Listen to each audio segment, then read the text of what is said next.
Olá pessoal, tudo bem? Saudações zootécnicas. Hoje eu trago uma coisa um pouco diferente, tá pessoal? Essa semana eu participei de um seminário, o quarto Água Innovation, onde eu pude apresentar uma palestra de 20 minutinhos, né? E com a presença de mais dois debatedores, né? Vocês vão ver aí na apresentação. Então eu achei muito bacana o tema, a gente pôde discutir sobre a questão da produção de volumoso, os cuidados que a gente tem que ter nas propriedades, falar um pouco dessa realidade nas fazendas, né?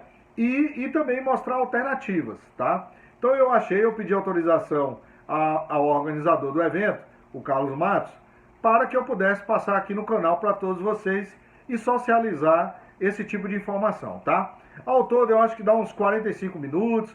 Quem não puder assistir de uma vez, assiste por parte, mas tem muita coisa bacana, muita informação interessante e eu quero ouvir a opinião de vocês e as perguntas. Na medida do possível, eu vou estar respondendo, tá bom? Então, não esqueça aí, pessoal, dar um joinha, compartilhar nas redes sociais, tá certo? E também apertar o sininho. Toda vez que eu publicar qualquer vídeo, você vai ser notificado, tá bom? Então, boa palestra aí, bom bate-papo, grande abraço. Tchau. Olá, senhoras e senhores. Daremos início agora à nossa programação assistindo ao painel de número 4, que tem como título Produção de Volumoso, Pecuária Sustentável no Semiárido. Conheça agora os nossos convidados.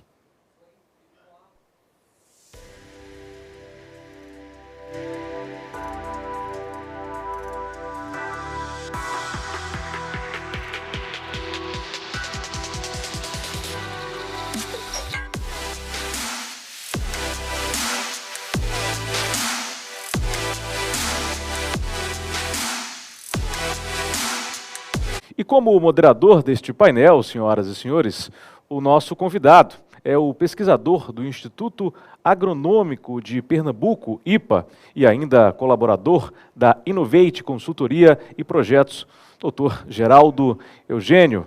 Um prazer ter o senhor conosco. Seja bem-vindo. Boa tarde, César. Prazer é nosso. Prazer de estar aqui com a organização do quarto simpósio Água Innovation, né, na figura do Dr. Carlos Matos, e mais ainda tendo o prazer de poder estar aqui apresentando profissionais de altíssimo nível em um tema de extrema relevância para o semiárido. E eu vou começar a falar brevemente daquele que será o apresentador, que é o amigo, o doutor, o zootecnista Raimundo Reis, lendo brevemente aquilo que Raimundo tem feito, né? Raimundo é um zootecnista formado pela Universidade Federal de Lavras, mestre em produção de gado leiteiro e doutor em forragicultura. Exerceu várias funções do governo do estado do Ceará, dentre elas foi presidente da empresa de assistência técnica, da Ematerce, né? E coordenador de pecuária da Secretaria de Agricultura. Mas isso daí é a questão formal. Eu quero dizer a vocês que o mais importante é que o Raimundo hoje, na minha opinião, ele é o mais importante difusor de tecnologia da cultura da palma forrageira no Nordeste. Ele tem colaborado fortemente com o estado do Ceará, com a Bahia, com Pernambuco, com outros estados. Tem sido uma presença constante nos grandes fóruns de debate. Eu digo, tem mudado a face da visão sobre o que é a cultura e não poderíamos deixar de ter, ao se discutir o uso eficiente da água, de contar com uma pessoa dessa que conhece tão bem o estado do Ceará e o Nordeste. Como debatedores, nós vamos ter dois profissionais, e depois eu vou ler o currículo deles, especialistas em manejo e um especialista em nutrição e alimentação, e complementarão aquilo que o doutor Raimundo tem a dizer. Então, agora, eu gostaria de passar a palavra ao meu amigo profissional de categoria, doutor Raimundo Reis, por favor. Bom, muito obrigado aí. Eu queria inicialmente agradecer o convite, né, do Agro Innovation, na pessoa do Dr. Carlos Matos, uma pessoa que eu já trabalhei por muito tempo. A gente tem uma relação muito interessante, né, e sempre desafiadora para coisas novas. Então, nós temos esses pensamentos muito parecidos, né? Eu agradeço as palavras do Geraldo Eugênio, muito obrigado. Você também, para mim, é uma pessoa especial com seus pensamentos, né, e suas inovações, e nós vamos poder também, eu tenho a honra, né, de ter dois debatedores aí, o Marcelo Ferreira, eu estava dizendo há pouco com ele, é uma pessoa que eu acompanho muito, né, a parte acadêmica dele, todos os trabalhos que ele já fez, né, focado muito na palmofageira, mas eu sei que também ele conhece de tudo na nutrição e outras áreas, né? E o Rodrigo Gregório, que ele foi o meu co-orientador de doutorado, tá? Então eu acho que eu já posso botar a apresentação aqui para a gente passar, Geraldo Gênio? Certo, podemos. Opa, muito bem. Então, como eu tenho 20 minutos, pessoal, isso aqui eu vou tentar ser o mais breve possível, né? Nós vamos ter um tempo de debate, então eu acho que coisas que, por um acaso, eu passe um pouco rápido, nós temos tempo posteriormente para trocar ideias, tá? Então, o tema que eu vou falar é produção de volumoso, pecuária sustentável no semiárido, né? Então, é um tema bastante instigante, né? Muito amplo, tá? Mas eu vou tentar focar em alguns conceitos importantes, algumas informações, para a gente poder depois entrar nos debates, né? E eu começo mostrando esse mapinha que eu sempre gosto, né? Para começar a mostrar o desafio que a gente tem quando a gente pensa em produção de ruminantes, não é só produção de leite, produção de ovino e caprino, né? E a gente está falando de Nordeste. Nordeste, nós temos essa parte rosa aí, ó, que é uma área, né, um território, que praticamente nós temos aí de 80% a 100% de chance de ocorrer períodos de secas, né? E até a parte amarela, a gente pode dizer aqui que tem de 40% de chance a 60%. Então, pegando essa parte todinha aqui, a gente tem que conviver com essa realidade, tá? Não tem como fugir disso. Nós estamos falando de conhecimento de séculos, né, sobre essa questão. Então, é uma realidade e a gente tem que pensar em cima desse panorama, tá?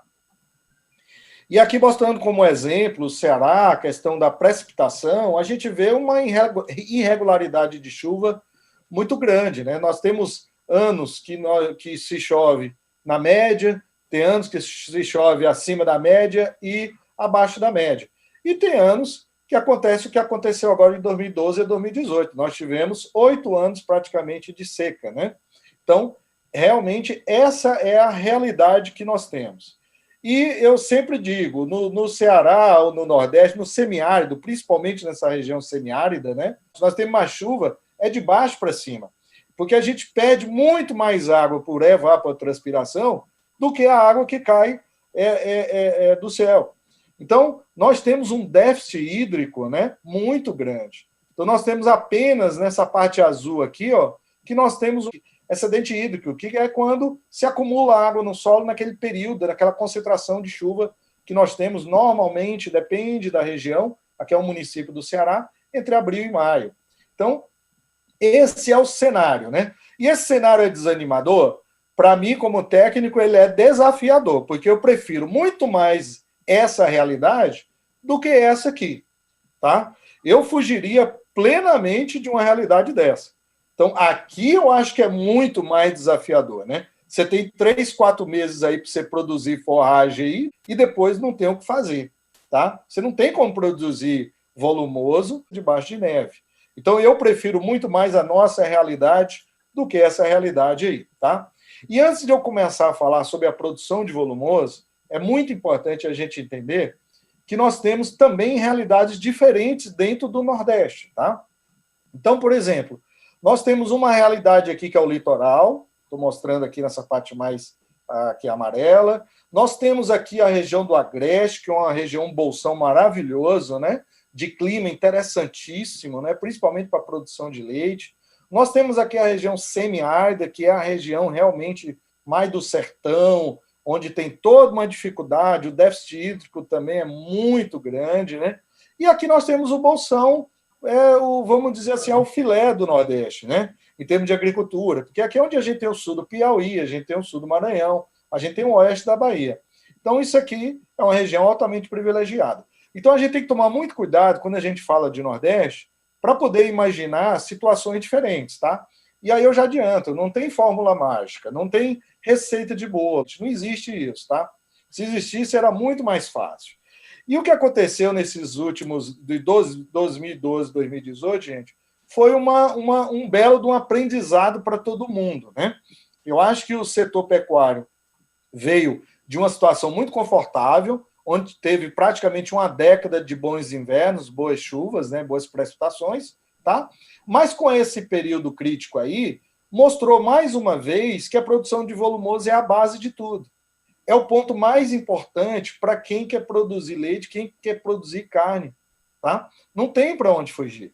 Então, todo mundo entendeu que comprar grãos é fácil, mas é caro. Não tem atividade, não tem preço de produto que vai suprir esse alto custo do grão, tá?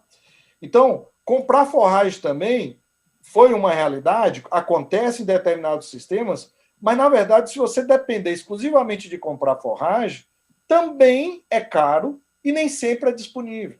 Então, o produtor entendeu que precisava mudar um pouco quanto à questão do volumoso, tá? Agora, eu pergunto, hoje, a produção de volumoso nas fazendas de leite e carne seminada verdadeiramente é uma prioridade? Eu digo que não. Infelizmente, na grande maioria, não é uma prioridade. A realidade que a gente vê é um pouco isso aí, mas deveria ser uma prioridade.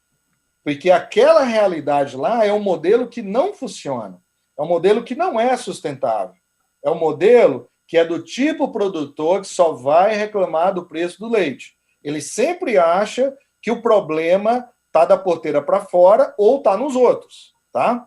Então, por que deveria ser uma prioridade? Primeiro que nós estamos falando de ruminante. Nós estamos falando que a base da alimentação dos ruminantes é forragem. E é o alimento de menor custo. Ou seja, que a gente pode fazer uma dieta de menor custo oferecendo volumoso em quantidade e qualidade. Evidentemente que tem que ter qualidade. Tá? E na região Nordeste, por as questões climáticas, e nós vamos mostrar um pouco isso, nós temos potencial verdadeiro mesmo, era para produzir volumoso. Tirando os bolsões do oeste da Bahia, sul do Maranhão, do Piauí, nosso grande potencial é para a produção de volumoso, não é produção de grãos. Porque nós temos pouca vocação para a produção de grãos. Primeiro, por causa da questão climática, distribuição de chuva, incerteza do inverno, e nós temos pequenas propriedades. É impossível uma propriedade de 3, 4, 5 hectares, sequeiro, querer produzir o grão que ela vai utilizar no ano inteiro. Não tem sentido isso nenhum, tá? E por que nós temos essa vocação de produção de volumoso? Porque nós estamos exatamente na zona tropical. Nessa zona tropical, nós temos garantia, né, e de graça, de altas temperaturas e de insolação. Né? Tanto número de horas de intensidade e qualidade luminosa. Então, nós temos condições ideais, pensando em temperatura e insolação, para o crescimento de forrageiras tropicais. Então, isso já é um ganho que nós temos. Isso aqui é uma foto com capim-mombaça. Se a gente pode ver aqui, ó, com esse círculo, tá vendo? Nós temos aqui uma brotação de mais de 1 centímetro em 1 hora pós-corte. Isso mostra o potencial que nós temos das forrageiras tropicais.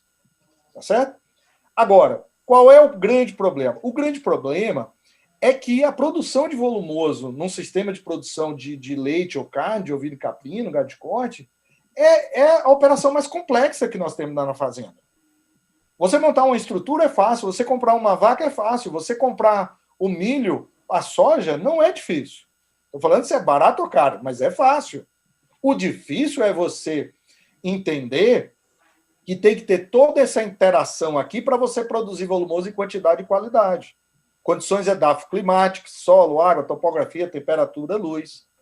Você tem que entender da planta, você tem que entender desse componente aqui, o animal, da qualidade, do manejo, da interação de planta, solo, animal e homem. Máquinas e implementos, né, que você tem que ter o uso também, e você tem que ter uma gestão e conhecimento disso. Então, não é à toa que a maioria das propriedades tem um déficit de oferta de forragem, quantidade e qualidade, porque verdadeiramente é uma operação complexa, muito complexa, tá? E aí, mais uma vez, mostrando, aqui em Russas, que nós estamos vendo aqui como é que é a distribuição de chuva. Além de um ano ser ruim e um ano ser bom, há uma má distribuição da chuva no tempo e no espaço. No mesmo município, chove bem num canto, não chove no outro. Chove um dia e tem um veranico de 15. Então, pessoal, é um desafio muito grande a gente entender isso para a gente poder ter as alternativas de produção de forragem, de forrageiras, que se adequem a essa realidade. E aí é um gráfico clássico que mostra a questão da estacionalidade de produção de forragem, né? Então, no período chuvoso, nós temos um excesso de produção de alimento, e no período crítico do ano, onde você não tem chuva, que são 7, 8 meses, a depender da região, você não tem produção, a não ser que você planeje e estruture, escolha a espécie forrageira adequada. Então, é necessário um entendimento amplo sobre ecofisiologia das plantas, sobre as condições climáticas e tudo que envolve a produção de forragem. Tá? Então, é um desafio? É um desafio. E para que eu possa definir o suporte forrageiro, pessoal, eu preciso saber da área disponível, o nível de intensificação que eu quero ter naquele sistema. Eu tenho que definir o sistema de produção. Tá? O que nós vamos fazer? Vai ser um sistema confinado? Não vai ser confinado? Vai ser confinado, vai ter animal de alta qualidade? Eu não posso produzir um volumoso de baixa qualidade. Eu tenho que pensar no volumoso de alta qualidade. Certo? Então, qual é o nível de produção desejável por animal? Categorias a serem alimentadas. Escolha da forrageira. Forma de colheita, armazenamento e fornecimento. Quais os equipamentos que eu preciso? Período que eu vou fornecer esse alimento. Então, veja que o desafio é muito grande. Não é pouco, não. Aí eu pergunto, de forma prática, será que temos alternativas forrageiras viáveis para produzir carne e leite no semiárido de forma sustentável? Essa é a pergunta chave da palestra. Eu digo que sim. Nós estudamos isso 25 anos, todo dia a gente aprende, todo dia a gente apanha, todo dia a gente vê o que está correto, o que dá, o que não dá, mas eu acho que sim. É uma tarefa fácil? Não é uma tarefa fácil. Se fosse fácil, todo mundo fazia já. Então, tem desafios. Agora, eu queria dizer, professor Marcelo, professor Rodrigo, são pessoas da academia, né, estudam isso a vida inteira, eu posso dizer que nós temos um estoque de conhecimento e de espécies forrageiras que a gente pode usar em qualquer sistema de produção, seja ele pensado irrigado, seja ele sequeiro, seja ele pensado para ter alta qualidade na forragem, ou seja ele de qualidade média. Nós temos muitas opções. O que precisa entender é o que eu vou buscar dentro daquela realidade que eu comentei lá atrás. Então, nós temos alternativas para isso, né? E um ponto importante para chegar na produção de volumoso é o seguinte: vamos entender que o que eu preciso fornecer para as vacas, para os ovinos, são nutrientes. O alimento, ele é o veículo, tá? Mas o que eu quero são os nutrientes desses alimentos, tá? Então, eu preciso pensar como é que eu forneço a água para essas vacas, como é que eu forneço a energia para essas vacas, a fibra para essas vacas, a proteína, minerais e vitaminas, eu simplificando a nutrição. O Marcelo, que me desculpa, mas para simplificar é isso aqui. Então, eu preciso pensar como que eu forneço esses nutrientes. E pensando em custo também, tá? E aí eu pergunto, onde que eu vou fornecer esses nutrientes? Bom, a água vem através de alimentos e da água mesmo. Fibra, principalmente forragem. Proteína, forragem, grão, ureia. Energia, forragem, grão. Tem outras alternativas também. Minerais e vitaminas. Aí você vai ver forragem pensando mais em minerais, grãos e minerais pensando em minerais e vitaminas. Tá? Então eu tenho que pensar nisso. E o que acontece quando o meu sistema depende muito de grãos? Tá? O que acontece é que o grão tem alto custo. Metade desse custo que nós pagamos hoje por uma soja, um milho, metade é valor de transporte. A região semiárida tem é uma cultura de alto risco e baixa produtividade. O milho você vai produzir isso. Outra coisa, é uma commodity e quem determina o preço é a Bolsa de Chicago, nos Estados Unidos. Então fica muito vulnerável os sistemas, tá? Então, como é que eu posso reduzir esse custo dos grãos? É produzindo volumoso que seja de qualidade, que eu consiga, inclusive, diminuir esses gastos de grãos na dieta. Isso é possível? Sim. Né? Você tem outros manejos de fazer? Tem. Silagem de grão úmido é uma alternativa? É, e deve ser aplicada. Mas o principal é produção de volumoso de qualidade. Não estou nem falando em quantidade, que é obrigação, mas qualidade, sim. Tem modelos que funcionam perfeitamente bem. Pessoal, eu já fiz muitas contas de sistema de produção. Não tem um sistema que seja melhor do que produção de leite a pasto irrigado. Não existe.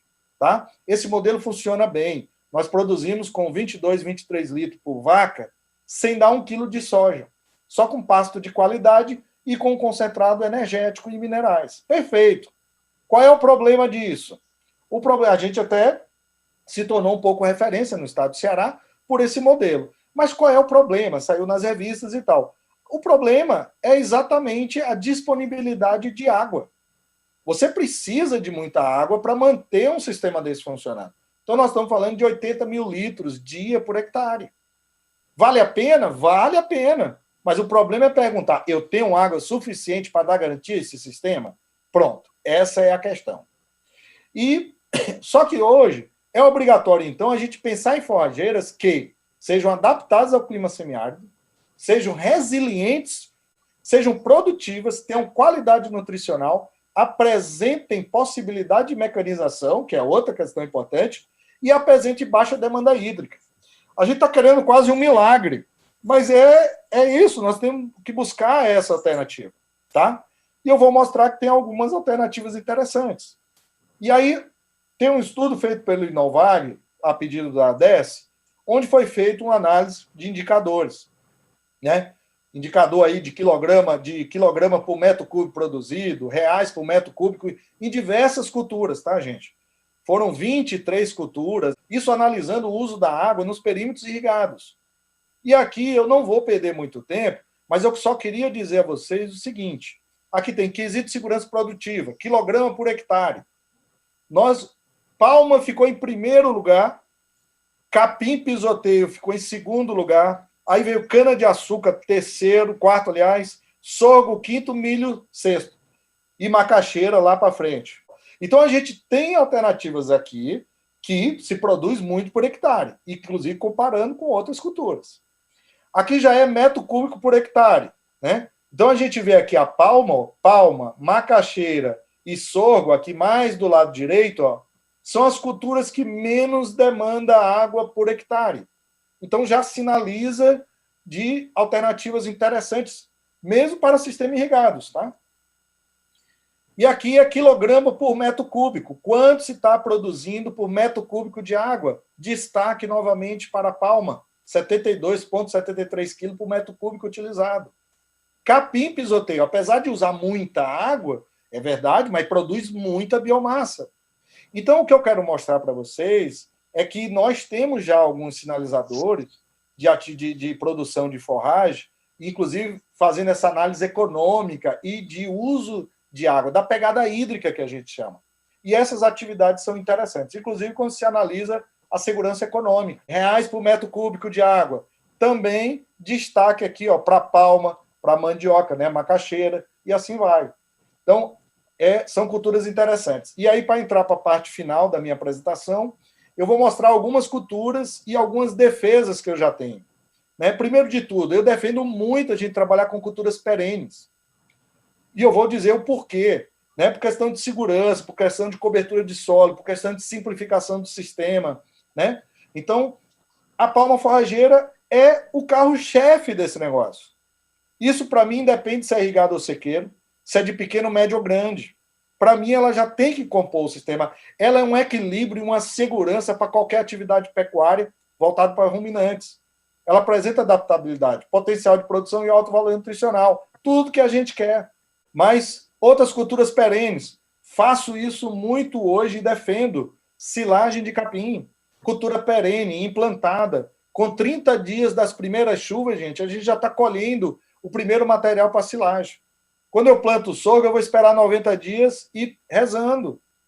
O capim está lá, é uma cultura perene. Em 30 dias eu garanto. Tá? Então, eu gosto muito dessa ideia e o capiaçu veio também para a gente poder potencializar esse processo, porque ele tem alta produção. Tá? Aí tem culturas perenes como gliricídia, que é uma coisa que precisa, eu acho que evoluir muito a sua utilização. O único desafio dele que eu vejo é a questão da mecanização, o resto só é benefício. Muito interessante mesmo, inclusive produção em sequeiro, tá? Sequeiro mesmo. Nós temos cultivo lá, mas o problema é que nós temos águas biossalinas, águas muito com teor de sal. Você tem a triplex para trabalhar. É uma cultura perene e que se adapta bem em solos salinos ou que você possa utilizar águas biossalinas, tá? E aí tem uma parte mais nova, recente, que eu estou empenhado, inclusive, neste momento, no desenvolvimento, do que? Da produção da parte aérea da mandioca. Uma coisa ficou um tanto quanto negligenciada. Então, nós estamos fazendo, tanto em sequeiro quanto irrigado, mas agora mais irrigado, nós estamos trabalhando no sistema para a produção da parte aérea para obter esse material com 25% de proteína, com corte a cada 2 meses, com potencial de produzir 200 toneladas, 250 no sistema irrigado. Então, uma excepcional combinação com palma. Você tem proteína, você tem fibra. Você pega a palma, você tem energia, tem minerais. Então, é um negócio bem interessante com custo baixo. E pode ser mecanizado também. Então, aí eu brinco, a palma é o milho do semiárido. E a parte aérea da mandioca, será que pode ser o soja do semiárido? Eu sei que pode substituir mais ou menos, a relação é 8 quilos para 1 de soja. Até aí é o ponto que eu entendo hoje que é interessante, mas é uma boa. Outra alternativa, cana-de-açúcar, que todo mundo conhece, que é uma cultura sempre perene, né? 5 anos, 6 anos, hoje está estendendo até mais com algumas cultivares. Agora, por que eu sou um pouco reticente a costuras temporárias? Porque, primeiro, o nosso agricultor não é profissional. Ele depende de muitos insumos externos. E nem sempre tem, como está acontecendo agora. Tem gente procurando semente de sorgo e milho e não acha. Precisa de um trator, não acha. Porque está todo mundo preparando até ao mesmo tempo. E o nosso ciclo de chuva, ele é muito curto. Se você perder uma semana, pode ser o divisor de águas para você perder a cultura. Certo? Então, tem uma dificuldade grande. Não sou contra a utilização, mas existe riscos e existe dificuldade de operacionalização. E tem uma outra questão que eu acho que fecha um pouco do que a minha preocupação. A realidade das propriedades, no semiárido, eu vi até a palestra do Dr. Eduardo da Fonseme, do Julian, foi interessante porque casou com esse slide aqui. A nossa realidade é essa aqui. É um solo que é aproveitado durante 2, 3 meses e fica 7, 8 meses exposto. Esse modelo não funciona, pessoal. Né? Nós estamos tendo problema de perda de solo, de erosão, empobrecimento, queima de matéria orgânica. Acabou-se. Isso aqui não é sustentável. E o processo de direção disso aqui é o processo de desertificação. Não funciona esse modelo. E aí é que entra uma coisa também que eu estou muito defendendo, que são os sistemas agroflorestais. Ele tem uma complexidade, não é dizer que é fácil, aqui é um conhecimento multidisciplinar, tá? Mas é uma coisa que eu vejo hoje que é uma das alternativas que a gente tem que fazer. Então, nós temos que botar o componente arbóreo, nós temos que utilizar, cobrir, né? Aproveitar toda essa área superficial do solo, a gente tem que jogar matéria orgânica nesse solo, a gente tem que sombrear esse solo, a gente tem que botar a temperatura mais baixa nesse solo, a gente tem que melhorar o microbioma desse solo, tá? Então, para mim, os sistemas agroflorestais, eles estão mais atuais do que nunca. E o Nordeste, mais do que outra região, é necessário fazer isso. E eu já visitei aqui em Alagoas, o camarada fez um sisteminha que eu achei muito interessante. Ele fez 90 piquetes próximo lá da área de ordenha. Ele dá palma no coxo, com um pouquinho de volumoso, e soltava os animais no carro. Onde tem juremal à vontade, onde ele fazia o raleamento e enriquecimento com leguminosas, outras passagens. Está funcionando. O camarada estava com a média de 17 litros, estava ganhando dinheiro. Tem o professor Rodrigo Gregório, que eu não sei se ele já chegou, mas dentro da sala, mas ele está fazendo um trabalho também muito interessante no sistema de integração lavoura-pecuária-floresta, né? Então ele está fazendo, deixando os renques de árvores já existentes da caatinga e produzindo culturas entre eles. Aqui está aqui, ó, palma forrageira, a orelha de elefante é miúda, pornunça, capim búfalo, corrente maçai. Eu vou deixar para ele falar um pouco sobre isso. Não vou me estender, não.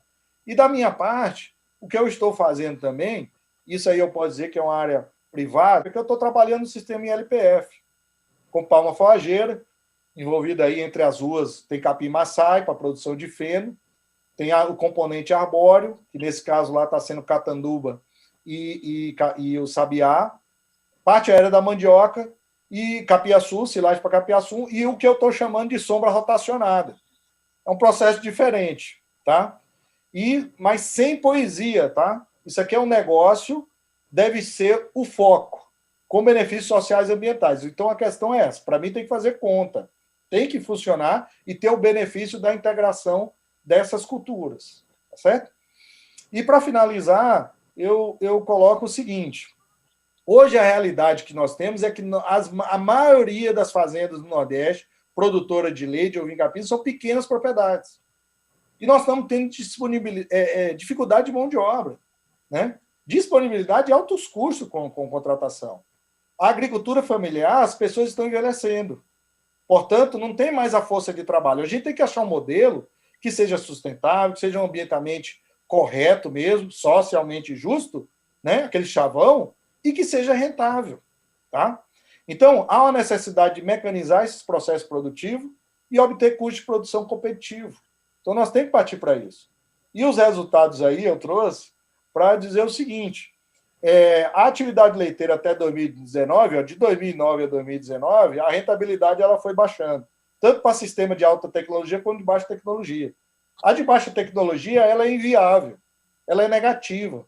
E a rentabilidade de alta tecnologia, em 2019, deu 1%. Então, ou a gente parte, independente do tamanho do produtor, se ele é agricultor familiar, se ele é patronal, a gente precisa aplicar tecnologias. E aí, na minha opinião, tudo começa, pessoal, qualquer sistema de produção. Se eu estou pensando em compost barn, meu amigo, eu pergunto, você já pensou no seu suporte forrageiro? Porque é o primeiro que você tem que pensar. Porque se você não tiver comida, não adianta você botar a vaca em compost barn. Não vai resolver, tá? Então, essa era a apresentação que eu tinha e eu fico à disposição dos colegas. Bem, muito obrigado, Raimundo, pela apresentação. Agora nós vamos aos dois debatedores, né? O debatedor que nós vamos ouvir agora é o professor Rodrigo Gregório. O Rodrigo é agrônomo, com mestrado e doutorado em zootecnia na Universidade Federal do Ceará e professor do Instituto Federal de Educação, Ciência e Tecnologia do Ceará. E conforme você já adiantou, realmente tem realizado um trabalho importante na área de integração lavoura-pecuária-floresta, né? E antes de passar a palavra aqui para o Rodrigo, eu só gostaria de dizer que, apesar de nós termos iniciado esse trabalho de integração lavoura-pecuária-florestas há pouco mais de 10 anos, hoje nós temos 13 milhões de hectares no Brasil já com ele implantado. Então, o desafio nosso é também saber como iremos fazer aqui no semiárido, mas que é um sucesso e vamos passar a palavra ao professor Rodrigo. Por favor, Rodrigo. Obrigado. Vocês escutam bem aqui Sim.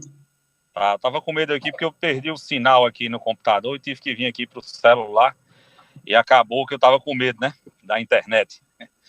Mas, assim, primeiro agradecer, dizer que é um prazer para a gente estar participando, né, falar sobre um tema, no caso, colaborar aqui na apresentação do colega Raimundo, trazer talvez alguns pontos, assim, que a gente acredita que seja relevante, né, e pegando já o gancho do final da apresentação, né, do Raimundo, como foi também já comentado, a gente vem trabalhando com o foco aqui nos sistemas integrados, né? É verdade que, pensando nessa questão da produção de volumosos, o que eu poderia, talvez, contribuir falar um pouco sobre esse aspecto relacionado aí à questão da segurança, né?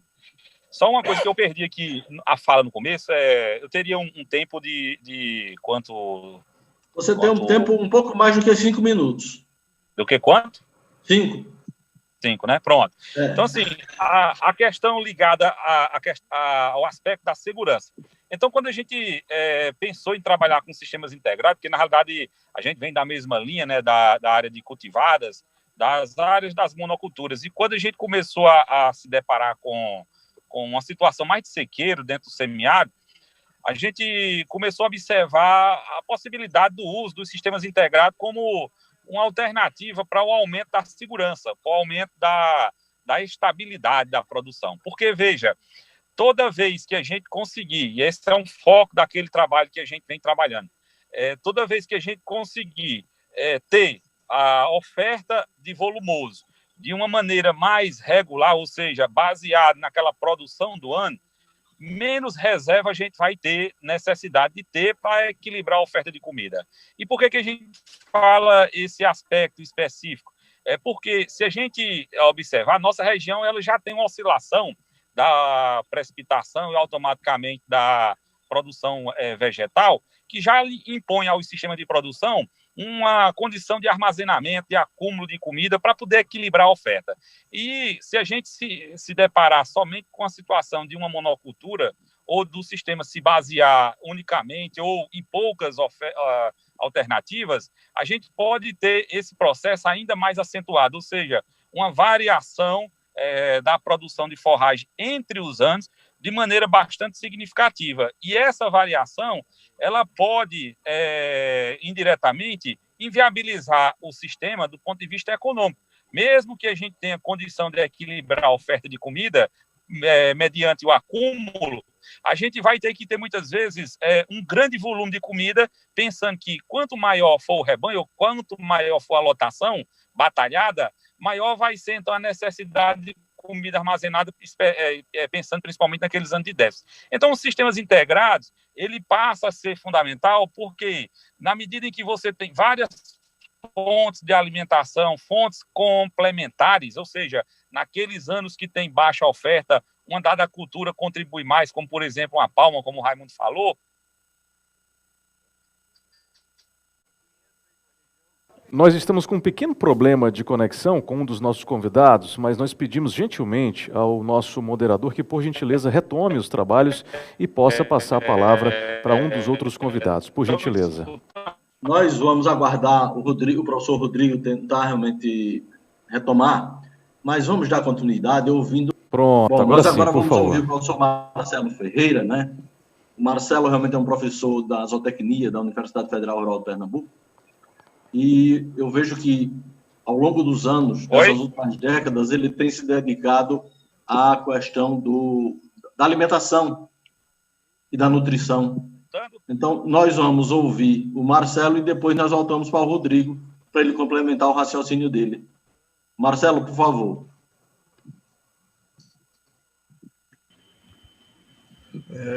Boa tarde a todos. Primeiramente, agradecer o convite da organização do evento. Muito satisfeito de estar aqui, conhecer o Raimundo Reis, pessoalmente, apesar da distância, né? A Covid teve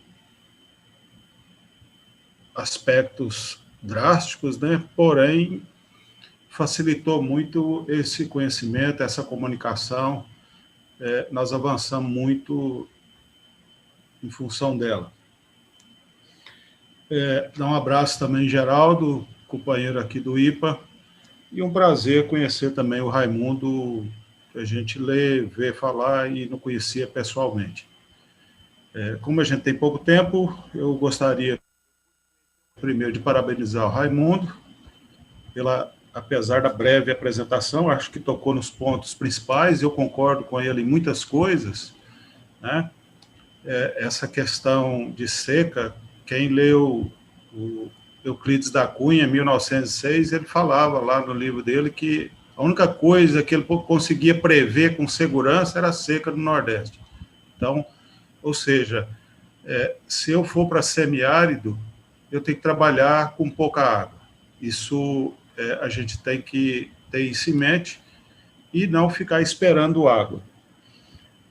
Uma preocupação que eu tenho, Raimundo, eu concordo com sua fala quando você toca na palma como o milho do Nordeste, mas eu queria fazer uma ressalva. Palma não substitui milho, né? Eu tenho visto isso por aí, muita gente me questiona, tem sempre me consultado com relação a farelo de palma. Eu acho isso desculpe a palavra, mas um absurdo. Você pegar, tirar 90% da água de uma cultura dessa para fazer um concentrado que não tem a energia que o milho tem, você vai encarecer esse produto, no final é mais fácil você comprar milho, é mais barato você comprar milho do que fazer farelo de palma, em termos de reais por quilo de unidade de energia que a gente tem. Então, eu acho assim, ela substitui dentro de um sistema que eu acho, a vaca, o animal vai ter que consumir um pouco mais, né? O animal vai ter que consumir um pouco mais de palma em relação a milho, como a diferença de preço, principalmente da palma in natura, é muito grande para o milho, acaba compensando. Então, nos trabalhos que a gente tem conduzido, vacas, eu trabalho muito com vaca de leite, até 20 quilos de leite, não precisa de milho na dieta, né? Não há necessidade de milho na dieta. A gente já tem isso muito bem já sedimentado. Essa questão é aquele velho ditado, né? Todo produtor de leite, todo produtor pecuarista, antes de ser um pecuarista, antes de ser um produtor de leite, tem que ser um ótimo agricultor. Senão, não adianta realmente você... A gente estava discutindo antes, falar em palma com menos de 300 a 400 toneladas de matéria verde a cada 2 anos. Né? Não adianta você simplesmente julgar a cultura no campo. Eu fico preocupado, sabe, Raimundo, com relação, você disse muito bem, quando você pega a estrutura fundiária do semiárido, nós temos pequenas propriedades. A bacia leiteira, por exemplo, de Pernambuco, em média, as propriedades têm em torno de 35 a 40 hectares. Né? Solos muito rasos.